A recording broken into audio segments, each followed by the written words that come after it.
My granddaughter's college fund had $32,000 in it last Tuesday. By Friday, it had 19. My son-in-law called it a temporary borrow. I called my attorney, but before I tell you how I took back every dollar I ever gave them and watched a man who never worked a real day in his life learn what a mortgage default looks like, do me a favor. Hit that like button if you believe a handshake still means something. Subscribe if you think respect ought to come before a check clears. And drop a comment telling me where you're watching from and what time it is, because I genuinely like knowing who's out there listening to an old man talk. Now let me take you back to that kitchen where I found out what my family really thought of me. My name is Gus Holloway. I'm 68 years old, and I spent 41 of those years driving a tow truck and then owning the lot that the tow trucks came home to. My knuckles are scarred. My back has a bolt in it from a bad day in 1994.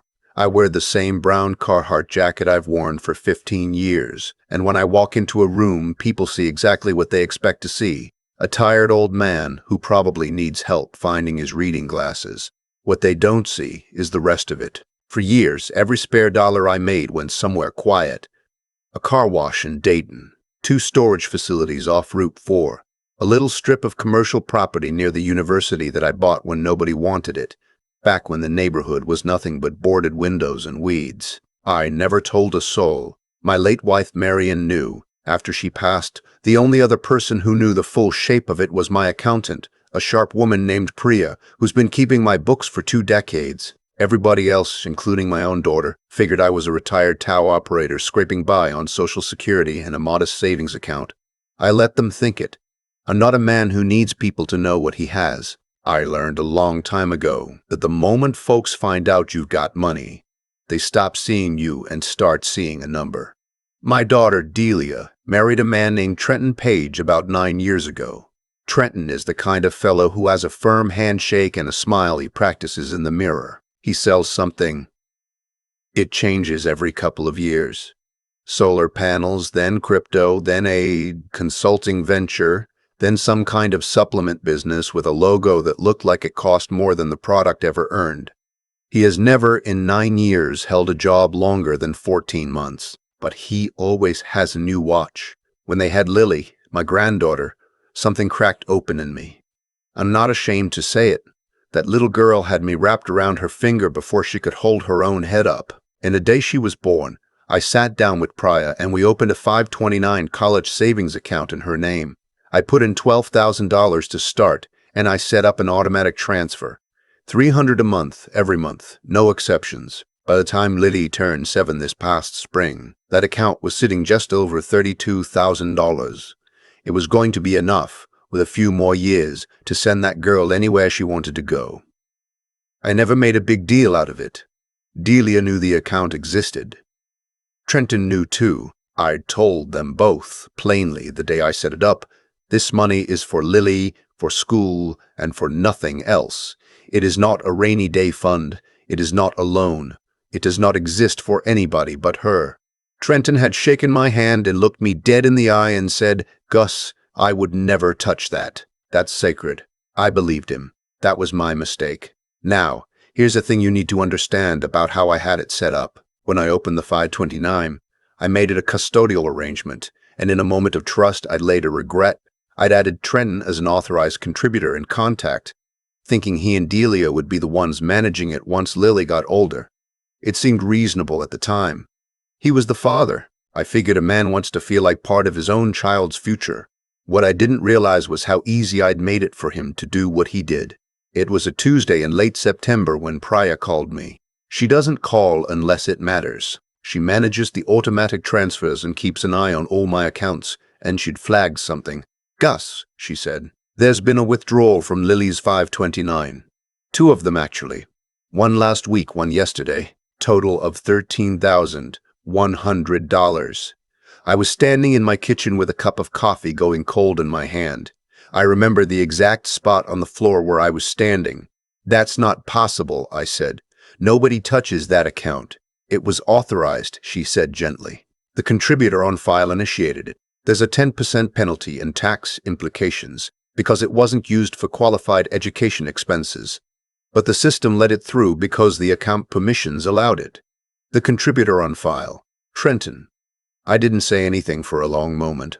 Priya is used to my silences. She waited. Where did it go? I finally asked. Transferred to an external checking account. I can't see whose from here, but I guess you know. I knew. I want to tell you that my first feeling was anger, but it wasn't. It was something closer to grief, a cold, hollow thing that started in my chest and spread out. Because in that moment I understood that the handshake had meant nothing. The word sacred had meant nothing. My granddaughter's future was just a pile of money to a man who had run out of his own. I thanked Priya and I told her to do nothing yet, just watch. Tell me if another dollar moves. Then I drove over to my daughter's house. They live in a full-bedroom colonial in a nice development out past the highway, the kind with a fountain at the entrance, and a homeowners association that fines you for the wrong mailbox. The mortgage on that house is $1,800 a month, and I happen to know that because for 3 of the last 4 years, I'm the one who quietly covered it whenever Trenton's latest venture went south. I'd send the money to Delia, and she'd never quite say thank you, just sort of absorb it like it was the natural order of things. When I pulled into the driveway in my old truck, I could hear music from inside. I let myself in. They'd given me a key years ago, back when things were warmer between us, and I followed the sound to the kitchen. And there they were. Delia and Trenton, standing at the granite island, a bottle of champagne open between them. Real champagne, not the $7 stuff. Trenton was holding up his phone, showing my daughter something on the screen, and they were both laughing. I stopped in the doorway. They didn't see me at first. "Babe, it's done," Trenton was saying. "Wired this morning. The guy says the returns start hitting in 60 days. We're talking 30%? Easy, maybe more." "And what about my dad?" Delia asked. She wasn't worried. She was just checking. "What if he looks at the account?" Trenton laughed, and it's a sound I'll hear for the rest of my life. "Your dad?" Gus barely knows how to check his voicemail. He thinks a 529 is a type of carburetor. By the time he ever notices, we'll have put it all back, plus interest, and Lily's fund'll be bigger than it was. We're doing the kid a favor, honestly. You think so? I know so. The old man's not exactly a Rockefeller, Delia. He drives a truck held together with rust. He's not gonna miss 13 grand. He forgot he even had. Trust me, this is the smartest thing that account's ever done. That was the moment my daughter laughed, too. My own little girl. The one I taught to ride a bike in the parking lot of the tow yard. She laughed at the idea that her father was too dumb to notice his granddaughter's college fund had been emptied to feed her husband's next scheme. I could have spoken right then. I could have thrown the door open and let them have it. Part of me wanted to. But I'm an old man who has spent his whole life learning patience. You don't pull a car out of a ditch by yanking on the chain. You set it up right, you find your angle, and you pull slow and steady so nothing snaps. So I stepped back into the hall, quiet as I could, and I let myself out the front door. They never even knew I'd been there. I sat in my truck in their driveway for a full 10 minutes, my hands shaking on the wheel. Then I drove home, and I called Priya, and I called my attorney, a man named Bishop, who's gotten me out of more than one tight corner over the years. And I started to pull the chain. The first thing I did was stop the bleeding. I had Priya freeze all permissions on the 529 and remove Trenton as an authorized contact immediately. Whatever was left in there, the 19,000 and change that survived, got locked down so tight a federal judge couldn't have moved it. Lily's future was safe again. That part mattered most. Then Bishop and I sat down and went through everything. And I mean everything. Because here's what those 2 laughing children in that kitchen didn't understand. That 13,000 was just the part they could see. They had no idea how much of their entire life I'd been quietly holding up, the mortgage on the Colonial. I'd been paying it off and on, but more than that, when they refinanced 2 years back, the lender wouldn't approve them on Trenton's income, which on paper looked like a man who earned in a year what I spent on tires. So I'd co-signed the loan. My name was on it. My credit was the thing keeping that house standing. The 2 cars in the driveway, both leased. Guess whose name was on the guarantor line? And the apartment they didn't think I knew about. The one Trenton rented downtown under his consulting LLC. The one he called his office but used mostly for poker nights and whatever else a man does when he tells his wife he's working late.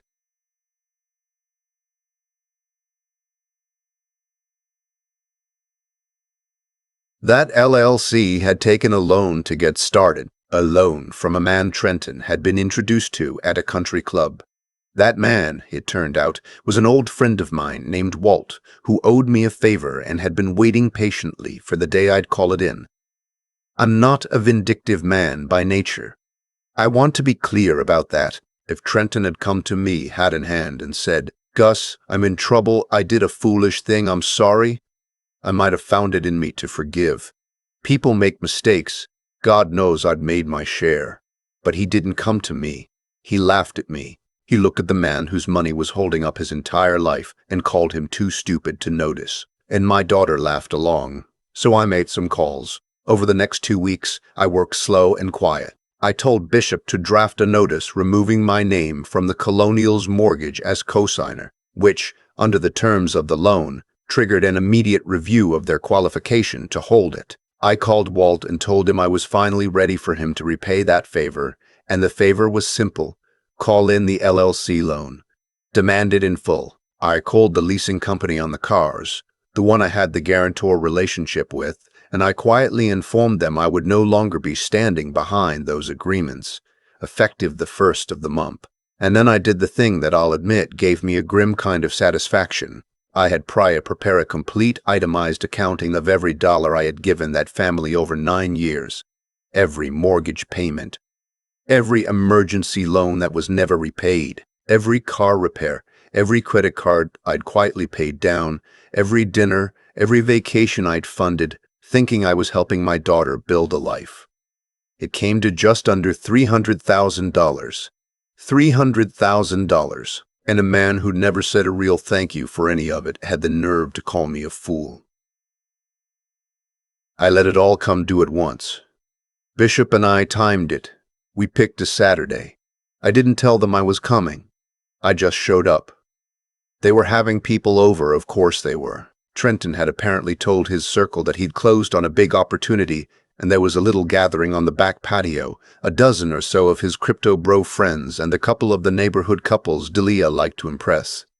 There was a caterer, a bartender, string lights. My daughter was wearing a dress I'd never seen, and Trenton had a blazer on and was holding court by the grill, telling some story with his hands moving like a man who's never had to use them for anything heavier than a phone. I parked my rusty truck right at the end of the driveway, blocking Trenton's leased SUV in.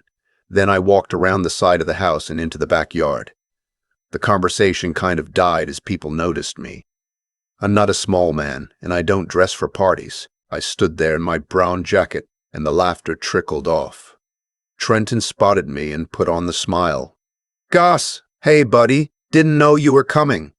Grab a drink, we're celebrating." "I know what you're celebrating," I said. Something flickered behind his eyes. Delia set down her glass. "Dad," she said carefully, "what are you doing here?" I reached into my jacket and pulled out a folder. Inside it was everything Bishop had drawn up. I didn't raise my voice. I've found that a quiet voice carries further than a loud one when people are afraid of what you might say. "Trenton," I said, "do you remember shaking my hand the day my granddaughter was born? Do you remember the word you used? You said the money in her account was sacred." The patio had gone dead silent. The bartender was frozen mid-pour. "Gus, listen," he started. "You took $13,100 out of a 7-year-old's college fund," I said, "and wired it to a man who promised you 30%. And then you stood in your kitchen and told my daughter I was too stupid to notice. You called me a fool who drives a rusty truck." I watched the color leave his face. He hadn't known I'd heard that part. Delia's hand was over her mouth. "Dad, we were going to put it back. You were going to put it back. You were going to put it back," I repeated. "With the money from a scheme. Sweetheart, that money is gone. The man you wired it to has wired it somewhere else. That's how these things work." I called and checked. I opened the folder and started laying papers on the patio table, one at a time, like a man dealing cards. "This is a notice that I have removed myself as co-signer on your mortgage. The lender will be in touch about requalification. Based on your income, Trenton, I wouldn't get my hopes up." Another page. "This is from the holder of the loan that started your downtown LLC. It's being called in. Full balance, due in 30 days. You'll recognize the lender's name eventually. He's a friend of mine." Another. And these are the lease terminations on both vehicles, effective when the leasing company can no longer rely on my guarantee, which is now. I set down the last page, the itemized accounting. $300,000, line by line, 9 years of my life spent quietly holding up two people who laughed at me. And this, I said, is just so you both understand the size of what you spit on. Nobody moved. One of the crypto fellows quietly set down his beer and started edging toward the gate. Delia was crying now. Dad, please, please, we have Lily. You can't do this to your own granddaughter. And that was the thing I'd been waiting to say. Lily, I said, is the only person in this family I'm not doing anything to. Her account is locked.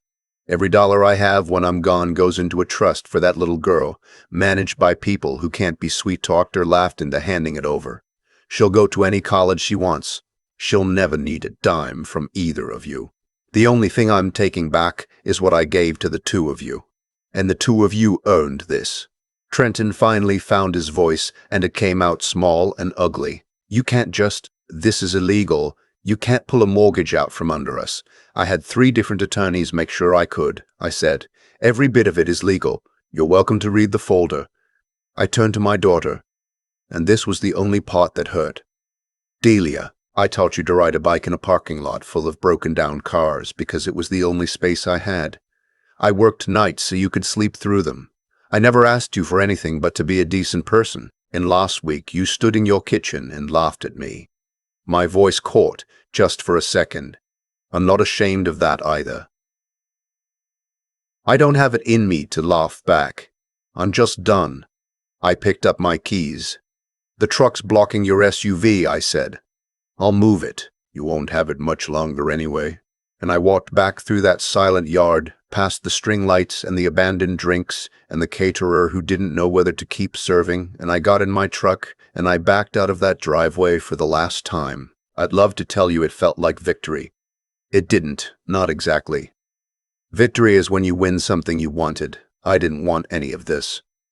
I wanted a son-in-law who kept his word, and a daughter who saw her father. What I got instead was a clean break and a quiet ache that I expect I'll carry a while. But here's what I've learned, sitting with it these past few months. The Colonials sold 3 weeks later in a short sale. They couldn't requalify. Just like I figured, Trenton's LLC folded when Walt called the loan, and last I heard he's selling cars now. Actually selling them, on a lot, for a paycheck, for the first time in his adult life. Delia and I haven't spoken, though she did send a letter. I read it twice. It said a lot of things, and most of them were about how they'd lost the house and the cars, and how could I do that to family. There was one line near the end, almost an afterthought, where she said she was sorry she'd laughed. I'm holding on to that one line. I think it might be the only honest sentence in the whole letter, and someday it might be enough to build something back on. Someday. Not yet. And Lily. Lily turned 8 last month. I took her fishing, just the two of us, at the same pond my own father took me to. She caught a bluegill the size of my palm and screamed with joy and made me promise we'd come back. That fund's still growing. $300 a month. Every month. No exceptions. When she's ready, the world will be open to her, and she'll never have to wonder whether the people around her see her as a person or a number. That's the inheritance that matters. Not the buildings, not the accounts. The knowing. I spent my whole life pulling cars out of ditches, and I learned that the worst thing you can do for a vehicle stuck in the mud is to keep flooring the gas. All you do is dig the wheels in deeper. Sometimes the kindest thing, the only thing, is to stop.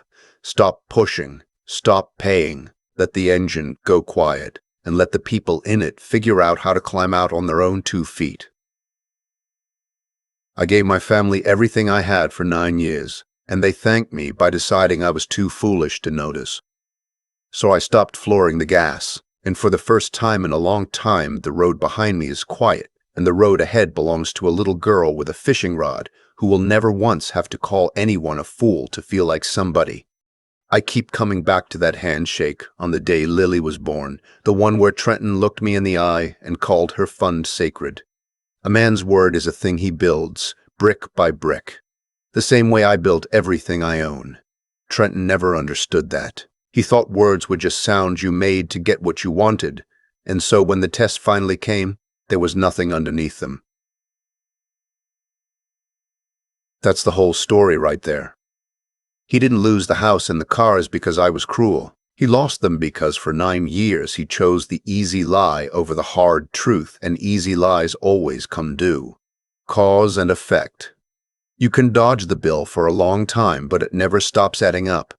I think about my daughter too. Delia's smart, smarter than her husband by a mile, but somewhere along the way she traded her judgment for comfort.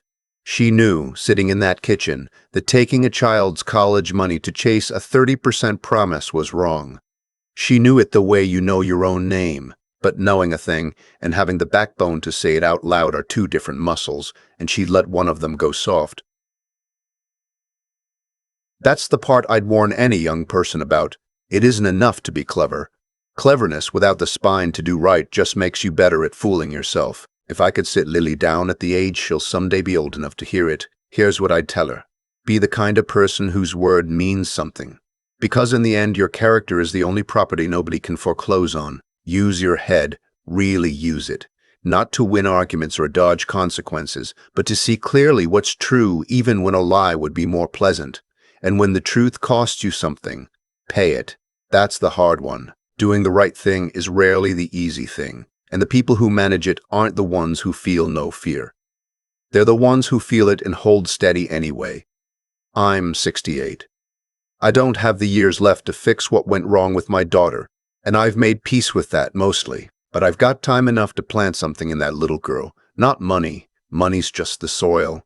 What I want her to grow up holding is the knowledge that a person is built, not given, that you earn your standing the way I earned mine. Slow and honest, with scarred hands, and a name you never have to be ashamed of. The fund will pay for her school, but the lessons I learned the hard way, the ones that cost me my own family to learn, those are the real inheritance. And those I'll hand her myself, one fishing trip at a time.